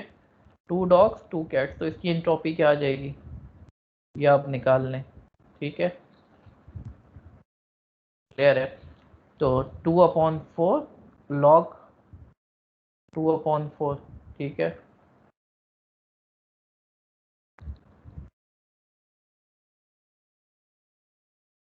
प्लस 2/4 लॉग 2/4 दोबारा आ जाएगा, ठीक है। तो फिर हमारे पास क्या आ जाएगी? चाइल्ड की एंट्रोपी आ जाएगी पहले सिनेरियो में। यानी अगर हम एक क्वेश्चन तो हम पूछ चुके हैं कि कैट फूड खाता है या नहीं खाता, उसके बाद सेकंड क्वेश्चन के लिए हमने ये सारा काम किया। तो आप ये देखें ये क्या आ रहा है। अगर हम पूछते हैं प्ले फैच, तो एक तो हमारे पास 0 आ रहा था और दूसरा 1 आएगा, उसको फॉर्मूले से सॉल्व कर लेंगे 1/2 लगा के। तो वेटेड एवरेज निकालेंगे तो क्या आया? 0.313। लेकिन अगर हम ये भी तो पूछ सकते थे कि ये ग्रम्पी है या नहीं है, तो उस केस में आप ये जो काम मैंने किया है फैच के लिए, पीछे ये जो काम मैंने फैच के लिए किया है, यही काम मैं ग्रम्पी के लिए करूँगा, ठीक है। मैं ग्रम्पी वाले उठाऊंगा इसमें से, ठीक है। ये डेटा तो कट गया, जो पहले क्वेश्चन के बाद कट गया था। अब इस डेटा में ग्रम्पी कितने हैं और नॉन ग्रम्पी कितने हैं, फिर उसमें से कैट कितने हैं, डॉग कितने हैं, पूरा ये सॉल्व करेंगे, ठीक है। तो हमारे पास क्या आएगा, यहाँ पे सॉल्व किया हुआ है, ठीक है। तो ग्रम्पी के केस में है ना, ग्रम्पी में 0 और 1 आएगा, फिर ये आएगा। फिर फेवरेट फूड डॉग पूछ सकते हैं, फेवरेट फूड बेकन पूछ सकते हैं। तो इसमें से कौन सा वाला हम उठाना चाहिए जहाँ पे इंफॉर्मेशन गेन सबसे ज़्यादा आ रहा है, 0.3113। ठीक है स्टूडेंट्स, ये बात समझ में आ रही है? Is that clear? यानी पहला क्वेश्चन यस जी, सर। ठीक है ना। पहला क्वेश्चन हमारा क्या था, फेवरेट फूड कैट है या नहीं है, फेवरेट फूड कैट है या नहीं है। अब दूसरा क्वेश्चन क्या होना चाहिए, दूसरा क्वेश्चन होना चाहिए, लेफ्ट वाले को हमने सॉल्व किया था ना, ठीक है, जहाँ पे 0.8113 आ रहा था, इसको हमने सॉल्व किया। तो यहाँ पे हमें क्या पूछना चाहिए फिर, या तो हम पूछ लें प्ले फैच, या फैच का पूछ लें, या क्या पूछ लें, ग्रम्पी, दोनों में से कोई सा भी आप ले सकते हो। तो फैच को लेने के बाद अब हम हमारा डेटा में से यस देखेंगे और नो देखेंगे। यस के केस में यस वाले को माइनस कर देंगे, नो के केस में नो वाले को माइनस कर देंगे। फिर ये प्रोसेस रिपीट होता रहेगा और ये पूरा ट्री इस तरीके से बनाओगे आप, ठीक है। आ रही है बात समझ में? जी सर, ये प्रैक्टिकली हम कब करेंगे?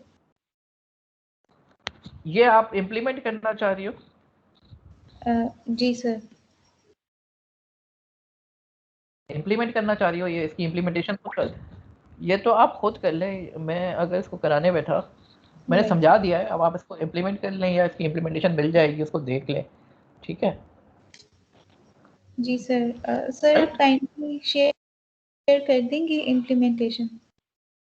चले मैं आपको इम्प्लीमेंटेशन भी शेयर कर दूंगा।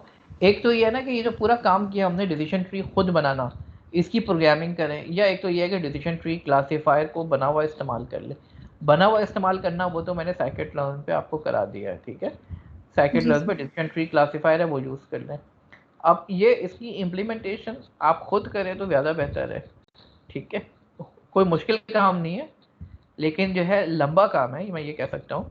प्रोग्रामिंग के थ्रू करना कोई मसला नहीं है, स्टेप्स क्लियर हो डिसीजन ट्री के, तो आप खुद से इसको इम्प्लीमेंट कर सकते हो। तो ये आप जो रिपीट करते रहोगी और आखिर में जो है ये डिसीजन ट्री पूरा तैयार हो जाएगा, ठीक है।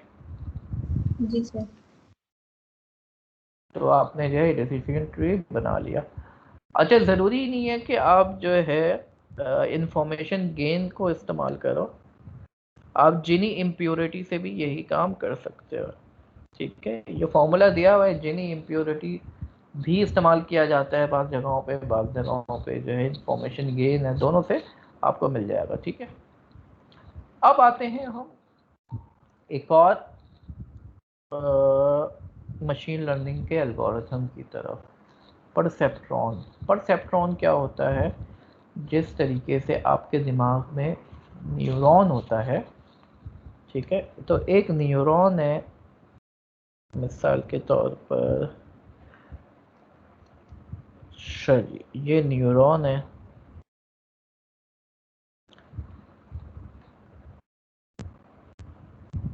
इसको आप डिफरेंट डेटा इनपुट दे रहे हो, ठीक है। इसको आप डेटा इनपुट दे रहे हो और इस इनपुट की बेस के ऊपर ये क्या कर रहा है, ये कुछ आउटपुट दे रहा है। ये करता क्या है, मिसाल के तौर पर इसको आप x1 x2 x3 दे रहे हो, ठीक है। ये x1 जो इनपुट जा रहा है उसका कुछ वेट होगा w1, x2 का कुछ वेट होगा w2, x3 का कुछ वेट होगा w3, ठीक है। x1 x2 x3 क्या है, ये फीचर्स हैं। ये क्या है, फीचर्स। ये क्या करेगा, हर फीचर को कुछ वेट देगा।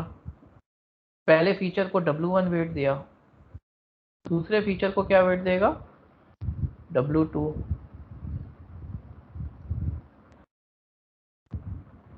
तीसरे फीचर को W3 वेट देगा, ठीक है, और ये एक वैल्यू निकल कर आएगी। इसके ऊपर ये एक एक्टिवेशन फंक्शन अप्लाई करेगा F, ठीक है। इसकी वैल्यू 0.5 से कम होगी तो एक कैटेगरी, 0.5 से ज्यादा होगी तो दूसरी कैटेगरी, राइट स्टूडेंट्स। इसकी कैटेगरी, इसकी वैल्यू 0.5 से कम होगी तो पहली कैटेगरी, 0.5 से ज़्यादा होगी तो दूसरी कैटेगरी। तो ये इजाद किया था फ्रैंक रोज़नब्लैट ने, ठीक है। जिस तरीके से इंसान के दिमाग में न्यूरॉन्स होते हैं उसी तरीके से ये परसेप्ट्रॉन है। Activation function Daniyal, activation function, ठीक है। अब ये तो सिंपल एक न्यूरॉन की बात करी ना, एक न्यूरॉन को इस्तेमाल करें। इंशाल्लाह जब हम डीप लर्निंग पढ़ेंगे तो हमारे पास पूरा इसका नेटवर्क होगा। सर एक्टिवेशन फंक्शन को डिफाइन कर दें। एक्टिवेशन फंक्शन अभी देखते हैं हम। तो जब हम न्यूरल नेटवर्क पे काम करेंगे तो ये एक न्यूरॉन नहीं होगा, बल्कि इस तरीके के कई न्यूरॉन होंगे जो लेयर्स की फॉर्म में लगे होंगे। इंशाल्लाह हम इसको इम्प्लीमेंट भी करेंगे न्यूरल नेटवर्क को टेंसर फ्लो के ऊपर जब हम पहुंचेंगे उस स्टेप पे, ठीक है। एक्टिवेशन फंक्शन जो है ये मुख्तलिफ तरह के हो सकते हैं, ठीक है। ये न्यूरॉन की एग्जांपल दी है। एक्टिवेशन फंक्शन पे मैं भी आता हूँ, ठीक है। तो इस सीक्वेंस में चलते हैं। जैसे इंसान के दिमाग में न्यूरॉन होता है, ये एक न्यूरॉन है, ठीक है। एक न्यूरॉन जो है दूसरे न्यूरॉन से कनेक्टेड होता है, ये एक्सॉन कहलाता है, ठीक है, इसके थ्रू कनेक्टेड होता है। और ये डेंड्राइट्स हैं, ठीक है। तो ये बायोलॉजी आ गई थोड़ी सी, सॉरी अबाउट दैट। तो जिस तरीके से इंसान के दिमाग में न्यूरॉन होता है इसी तरीके से ये परसेप्ट्रॉन है।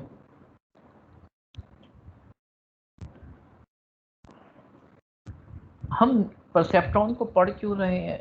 क्योंकि ये न्यूरल नेटवर्क की बुनियाद है, ठीक है।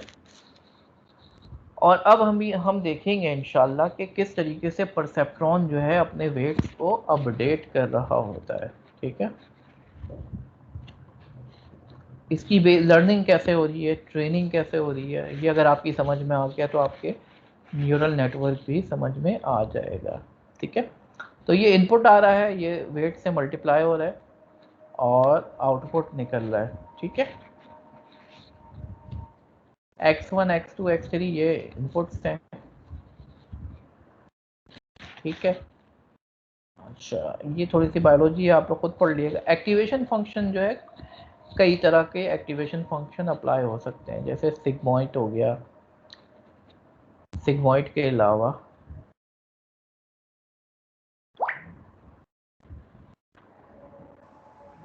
सॉफ्टमैक्स। जी बेटा बिल्कुल, सॉफ्टमैक्स हो सकता है, ठीक है। सॉफ्टमैक्स स्टेप फंक्शन भी हो सकता है और हाइपरबोलिक टेंजेंट भी हो सकता है, ठीक है। ये मुख्तलिफ एक्टिवेशन फंक्शन है, इनमें से कोई सा भी आप अप्लाई कर सकती हो। ऑब्जेक्टिव इसका क्या होता है? ऑब्जेक्टिव इसका होता है डेटा में नॉन लीनियरिटी को मॉडल करना।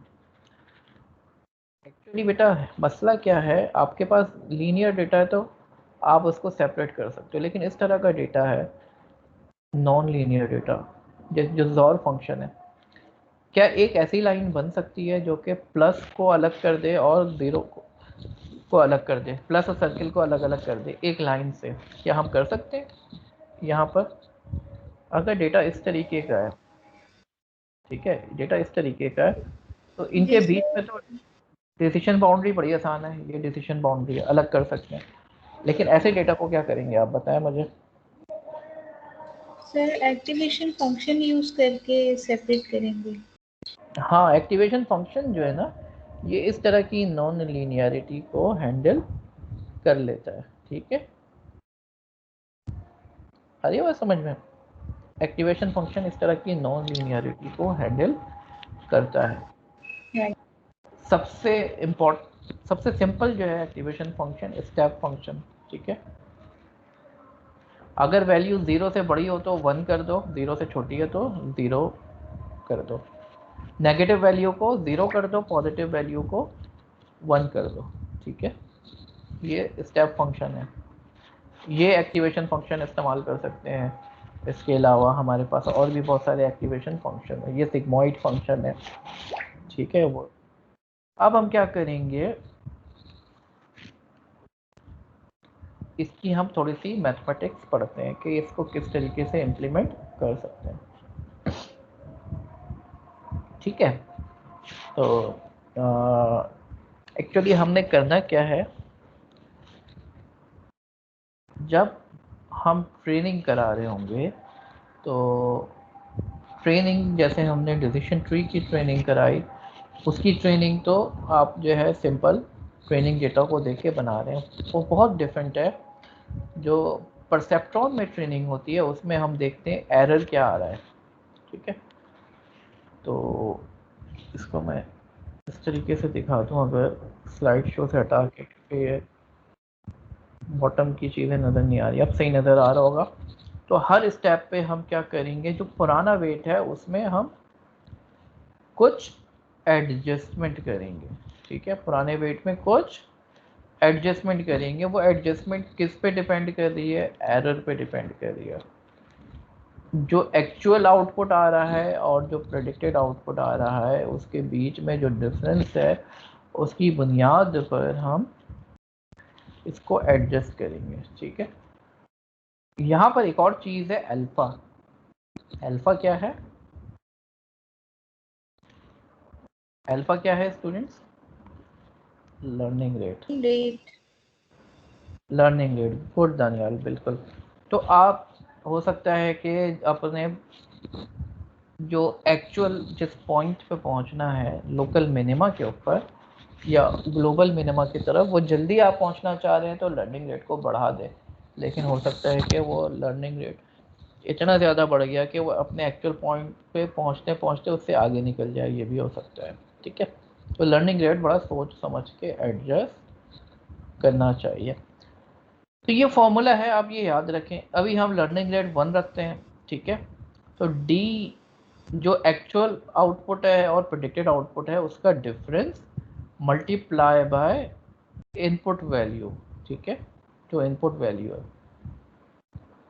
ये फॉर्मूला है हमारे सर पास। मैक्सिमम लर्निंग रेट कितना हमें माइंड में रखना चाहिए कि इतना होना चाहिए? लर्निंग रेट की नॉर्मल वैल्यू 0.01 होती है, 0.001 होती है, आई थिंक 001, ठीक है। ये होती है नॉर्मल वैल्यू जब हम टेंसर फ्लो पे काम करते हैं, ठीक है। कम होनी चाहिए, जितनी कम होगी उतना अच्छा रिजल्ट मिल रहा होता है, लेकिन स्लो हो जाता है। लर्निंग रेट 0.001 रखते हैं नॉर्मली, ठीक है दानियल।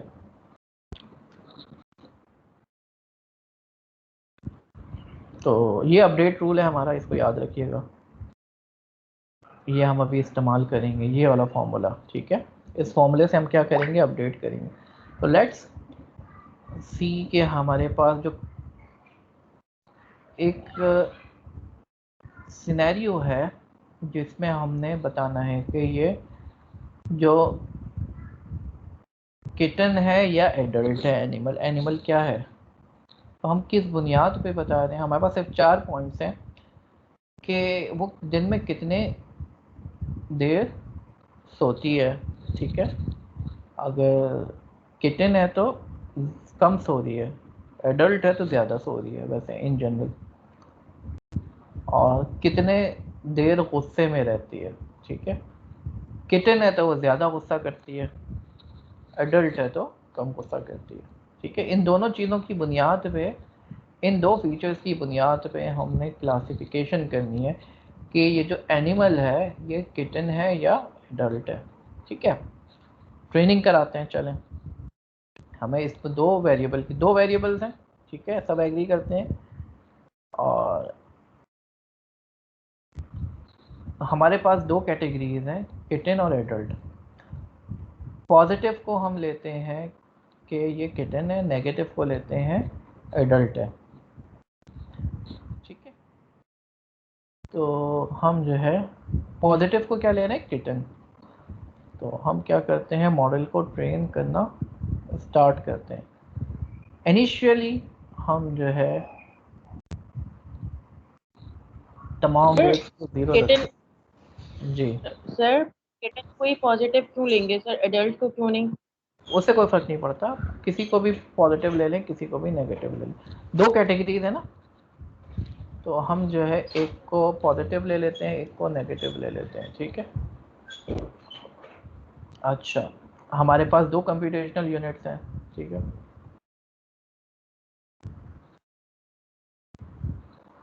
और हमारे पास एक बायस टर्म भी है, जिसको जो बायस नॉर्मली यूज़ किया जाता है न्यूरल नेटवर्क में, जो हमने पढ़ा था कि y इंटरसेप्ट होता है y is equal to M X plus B में बायस की टर्म होती है। ठीक है, ये हम पढ़ चुके हैं। लर्निंग रेट हम 1 रखते हैं। एक्टिवेशन फंक्शन स्टेप फंक्शन हम यूज़ करते हैं। तो लेट्स सपोज हमारे पास पहला स्टेप आ गया, पहला ईपॉक। इसको ईपॉक कहेंगे। जितनी बार ट्रेनिंग कराएंगे वो एक ईपॉक होगा। अगली बार ट्रेनिंग कराएंगे सेकंड ईपॉक, उसके बाद ट्रेनिंग कराएंगे थर्ड ईपॉक। जी sir epoch, batch size and iteration में क्या डिफरेंस है? देखिए, एक ईपॉक के अंदर जो है आपने बोला मिसाल के तौर पर 1000 आपके पास डेटा पॉइंट्स हैं। 1000 आपके पास ट्रेनिंग इंस्टेंसेस हैं। आपने बोला 100 का बैच साइज बना रहा हूँ, तो एक ईपॉक में आपको 100 के बैचेस बना रहे हो, तो 10 बार आपको देना पड़ेगा ट्रेनिंग के लिए। पहले 100 उठाएं, फिर 100 उठाएं, फिर 100 उठाएं। तो ये बैच का मतलब ये है। ठीक है, तो 10 बार चलेगा तो फिर एक ईपॉक होगा।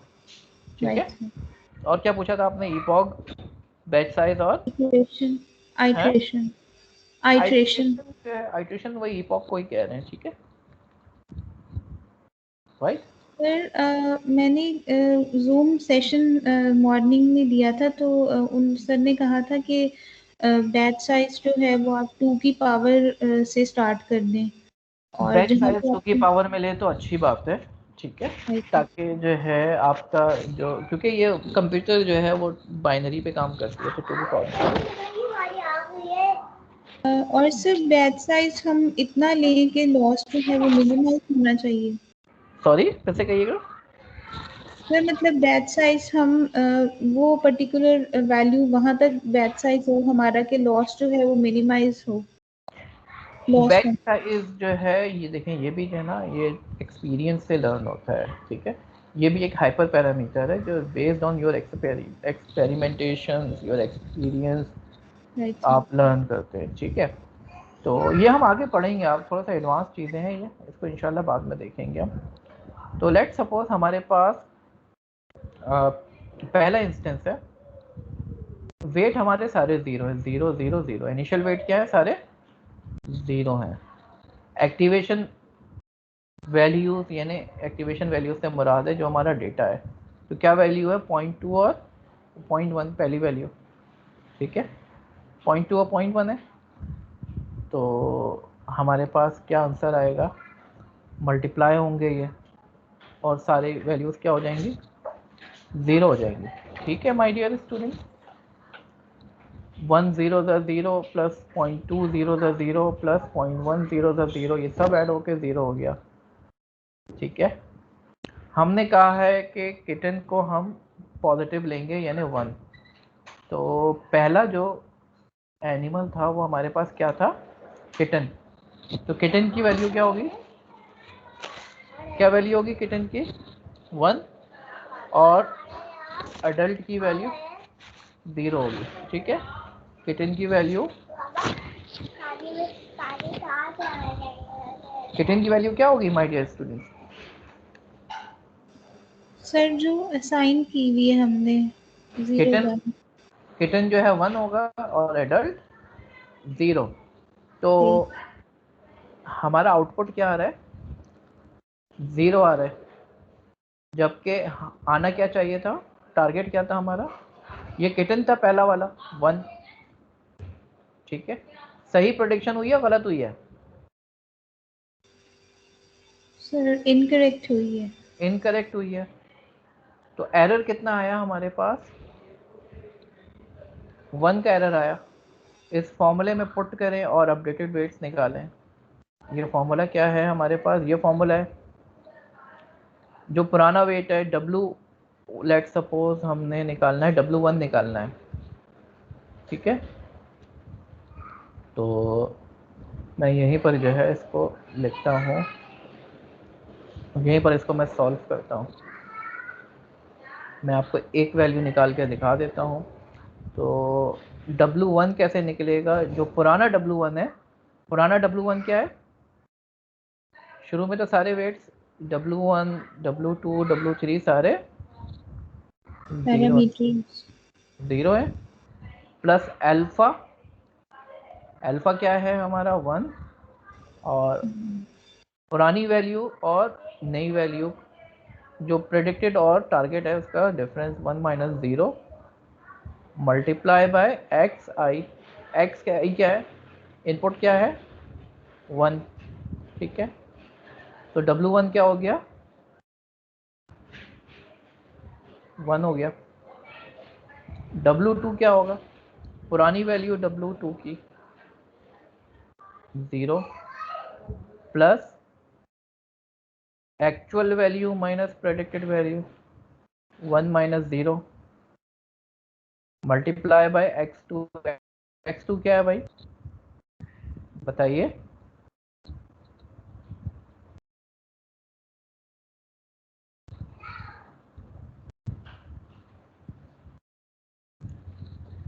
वेट्स तो इनिशियली जो है 0 थे सारे, ये x1 है, ये x2 है और ये x3 है। ठीक है स्टूडेंट्स, तो ये क्या है x2 हमारे पास 0.2,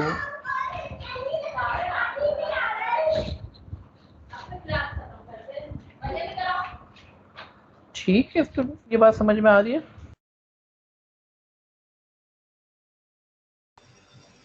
यस सर।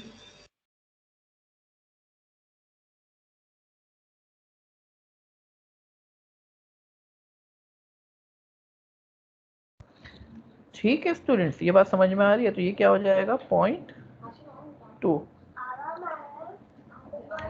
W3 निकालना है, W3 किस तरीके से निकलेगा, पुरानी वैल्यू क्या है 0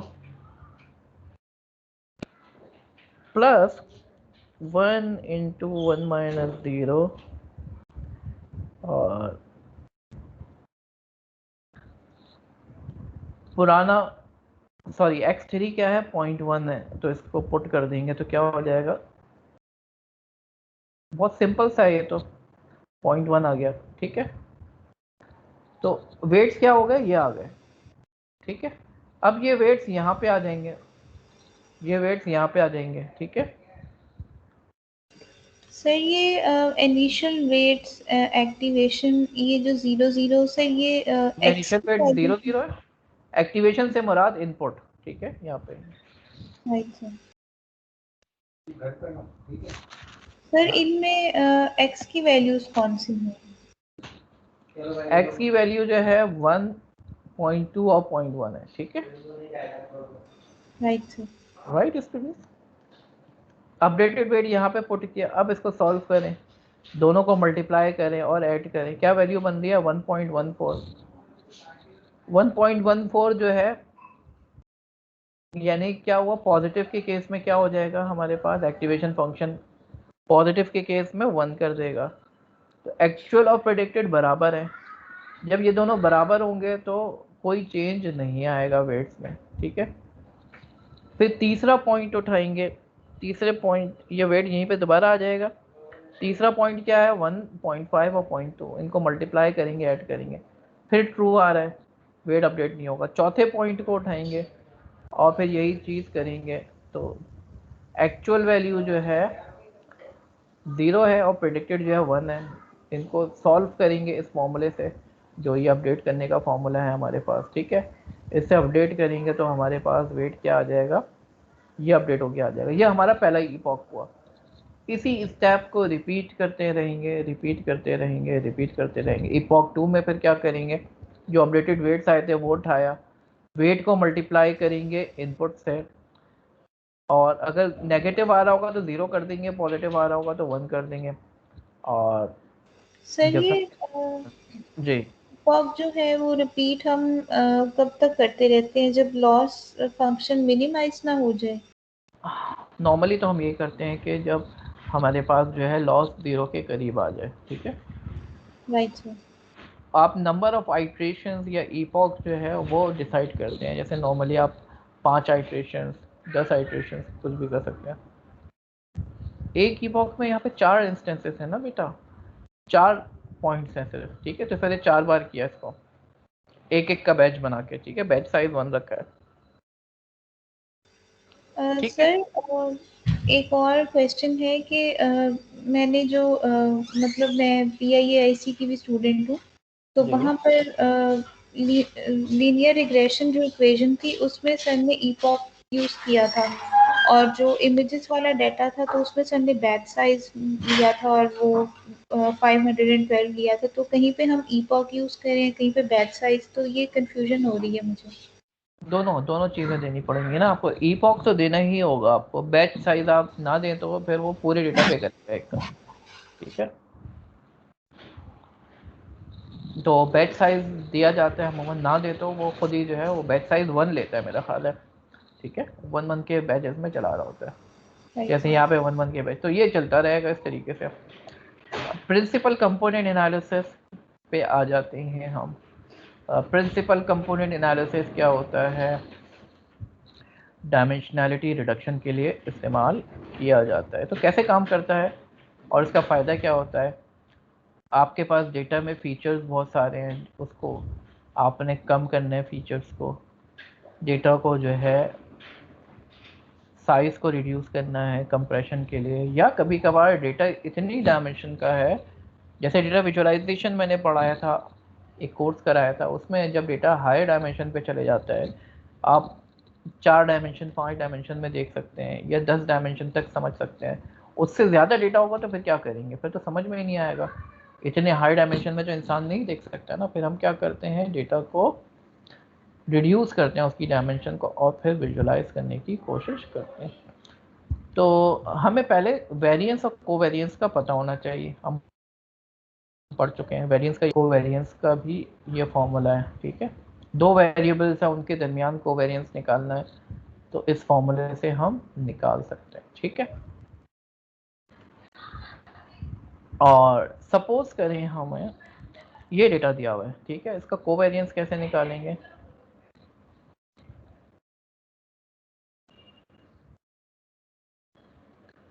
अंबर देखें, आपका जो क्वेश्चन है ना पैडिंग एंड पूलिंग, वो बिल्कुल ही अलग क्वेश्चन है, ठीक है। फिर बाकी लोग कंफ्यूज हो जाएंगे मैं अगर इसका जवाब देने बैठा, ठीक है। तो प्लीज राइट। हम फोकस करते हैं। अच्छा, कोवेरिएंस निकालना है हमें, ठीक है। कोवेरिएंस मैट्रिक्स, तो लेट्स सपोज हमारे पास ये मैट्रिक्स है, ठीक है। तो इन दोनों का कोवेरिएंस कैसे निकलेगा, ये इसमें x ये हो जाएगा, y ये हो जाएगा, ठीक है। और इस फॉर्मूले में पुट करके हम सॉल्व कर लेंगे, ठीक है। फिर इन दोनों पॉइंट्स का कोवेरिएंस निकालना है, यहाँ पे और यहाँ पे कोवेरिएंस निकालना है।